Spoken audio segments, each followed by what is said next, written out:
Hello दोस्तों, welcome back to my YouTube channel video update. So without wasting time हम लोग आज का हमारा क्विज सेशन स्टार्ट करते हैं। और चैनल को अगर आपने सब्सक्राइब नहीं किया तो चैनल को सब्सक्राइब जरूर कर दीजिएगा ताकि आपको मेरे ऐसे ही डेली अपडेटेड क्विज के वीडियोस आते रहे। तो चलते हैं, शुरुआत करते हैं हमारे सबसे फर्स्ट क्वेश्चन से आज के। So the first question which is in our list is Carlton Chapman who passed away recently was associated with.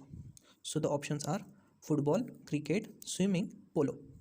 So these are the four options.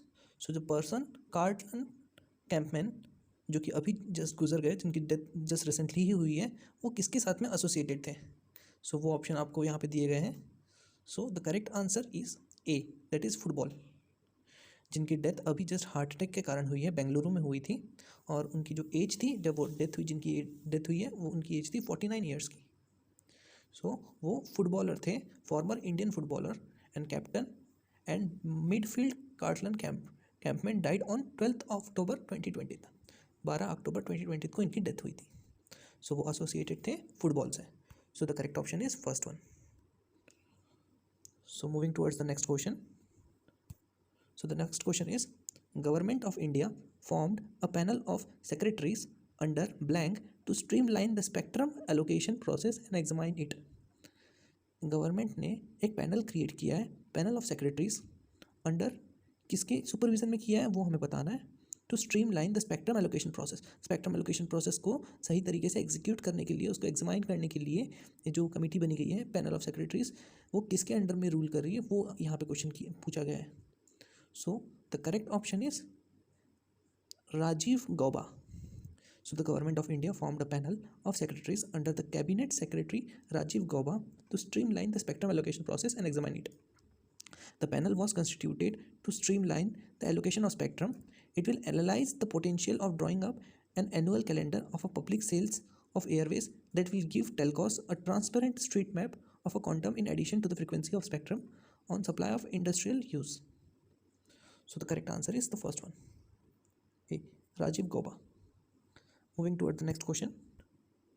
So the next question is, AIM collaborates with to promote innovation across schools. AIM ने किसके साथ collaboration किया हुआ है to promote innovation school, to promote innovations across the school, school के बीच में ऐसा किसके साथ में, AIM that is Atal innovation mission ने किसके साथ में टाई अप किया हुआ है, कोलेबोरेशन किया हुआ है। सो द एक्चुअल जो ऑप्शंस दिए गए हैं वो है IIT Kanpur, CGI, CII, all of the above. So the correct option is CGI। CGI का फुल फॉर्म क्या होता है, client global site. So AIM that is Atal innovation mission ने क्लाइंट ग्लोबल साइट के साथ में कोलेबोरेशन किया है to promote innovation across the school. So the correct answer is B, that is CGI। Moving towards the next question. When was the first world standards day celebrated. जो सबसे पहला world standard day कब celebrate हुआ था उसके बारे में बताना है। सो यहाँ पे ईयर्स दिए हुए हैं, अब उन ईयर्स में से हमें सेलेक्ट करना है कि सबसे फर्स्ट टाइम पे वर्ल्ड स्टैंडर्ड डे सेलिब्रेट कब हुआ था। तो वो हुआ था 1956 को, सॉरी तो वो हुआ था 1970 को, जो कि है हमारा option A. So the official celebration of World Standard Day started in 1970 and initially in 1946 25 countries were gathered in London for the first time and decided for the annual celebration. 1946 में सभी लोग गैदर हुए थे, 25 countries के people लोग London में gather हुए थे और वहाँ पे डिसाइड किया गया था कि 1970 में इसका इनॉग्रेशन फर्स्ट टाइम इसका सेलिब्रेशन किया जाएगा। So the correct option is option A, 1970। Moving towards the next question is, when was e Sanjeevani initiative launch. जो ई संजीवनी इनिशिएटिव है वो कब लॉन्च हुआ था। So the options are 2014, 2016, 2017 and 2019। So e Sanjeevani क्या होता है, वो हेल्थ मिनिस्ट्री के द्वारा ऑर्गेनाइज की गई थी और it is a national telemedicine service that offers a teleconsultation enabling the patients to doctor consultation from their home. Means इसके अंदर में आप फ्री में डॉक्टर के साथ में आप बात कर सकते हो, उनके साथ कंसल्टेशन कर सकते हो, उनके द्वारा आप मेडिकेशंस भी करवा सकते हो। सो ये सबसे पहले कब लागू हुआ था, ये लागू हुआ था 2019 में, नवंबर मंथ में। So the correct option is option D, that is 2019। So दोस्तों ये सारे इंपॉर्टेंट टॉपिक्स हैं, इंपॉर्टेंट क्वेश्चन से ध्यान रखिएगा। Next question is, the blank meeting of Indian Mexico bilateral high level group on trade investment and cooperation held. So कौन से नंबर का meeting of Indian Mexico bilateral high level group on trade investment and corporation was held. So ये हमें बताना है।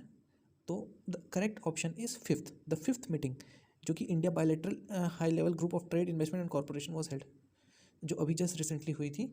और ये इसका डेट था 9 अक्टूबर 2020 को।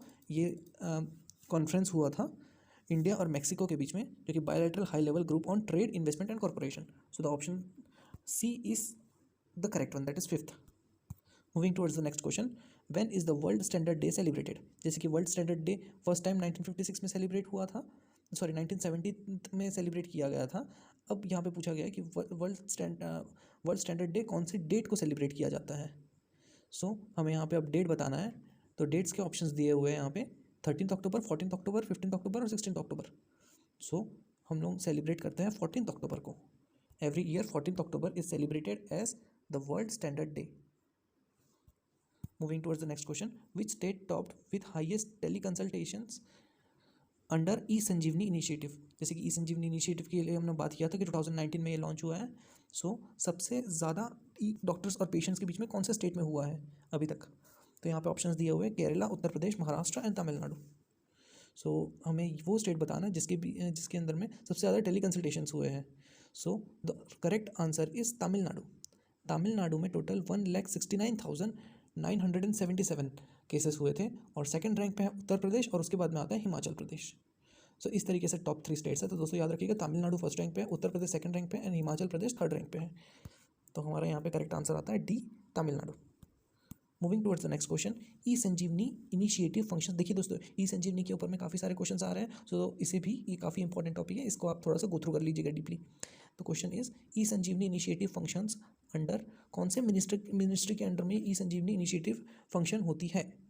तो यहाँ पे आपको बताना है। तो options are ministry of science and technology, ministry of health and family welfare, ministry of home affairs, ministry of Ayush. अब जैसे कि ई संजीवनी किसके रिलेटेड है? हेल्थ के रिलेटेड है, मेडिसिन के रिलेटेड है। सो यहाँ पे क्या आएगा ऑप्शन?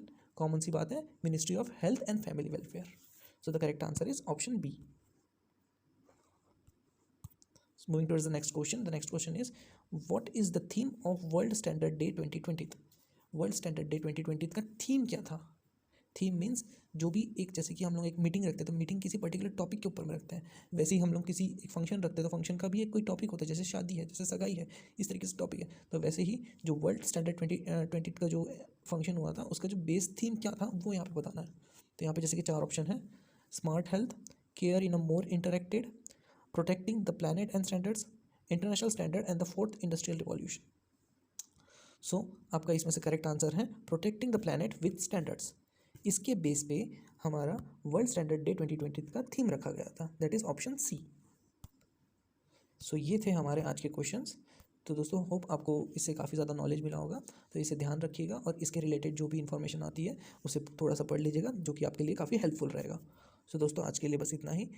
होप आपको ये पसंद आया होगा। चैनल को सब्सक्राइब जरूर कर दीजिएगा और बेल आइकन को जरूर प्रेस कर दीजिएगा ताकि आपको मेरे ऐसी अपकमिंग वीडियो के नोटिफिकेशंस भी आते रहें। Thank you.